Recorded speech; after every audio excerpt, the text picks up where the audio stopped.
মানুষের কি এবার নির্বাচনটা নিয়ে আমরা খুব বেশি মানুষের মধ্যে উৎসাহ দেখতে পাচ্ছি না।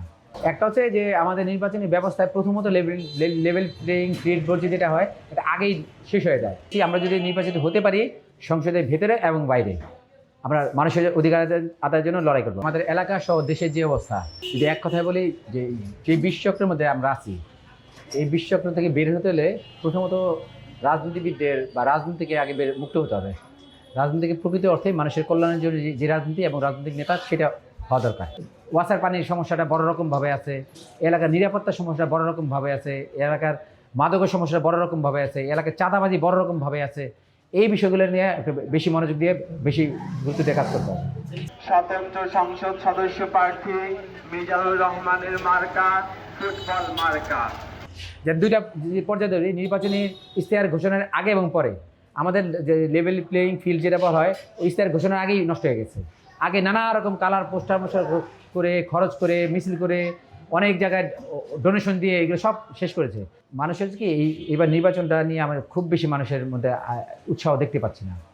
এইটা নিয়ে আলাপটা কম থাকলেও আছে যে শেষ পর্যন্ত ভোটের দিন এখন পর্যন্ত আমরা ভালোভাবে নির্বাচন প্রচারণা চালাতে পারছি, কিন্তু ভোটের দিন কী হবে এটা নিয়ে মানুষের মধ্যে আশঙ্কা কাজ করছে।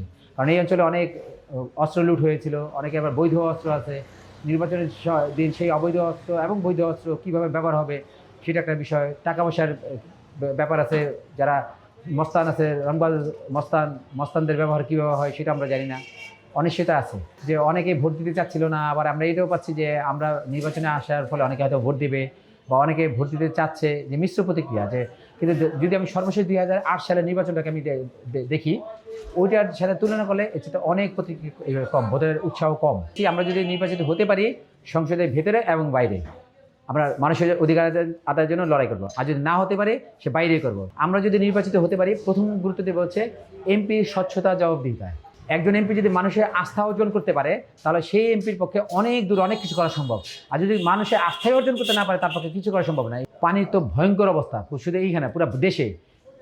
এই জন্য যেই পরিমাণ মনোযোগ দরকার দেশের নীতি নির্ধারক পর্যায়ে, বুদ্ধিজীবীর পর্যায়ে, গবেষক পর্যায়ে, যারা বিজ্ঞানী আছে, সেই জায়গায় যাতে পানিটা অনেক বেশি গুরুত্ব পায় এবং পানি বেশি গুরুত্ব পেয়ে প্রকৃত ভালো সমাধানের দিকে যায়, যাতে পরিবেশ প্রাণ প্রকৃতিকে সমস্যা না করে, সেই দিকে আমরা সর্বোচ্চ মনোযোগ দেবো। যেহেতু আমরা জনগণের প্রতিনিধি, আমাদের কাছে অনেক কিছুর বিশেষজ্ঞ জ্ঞান নাই আমাদের।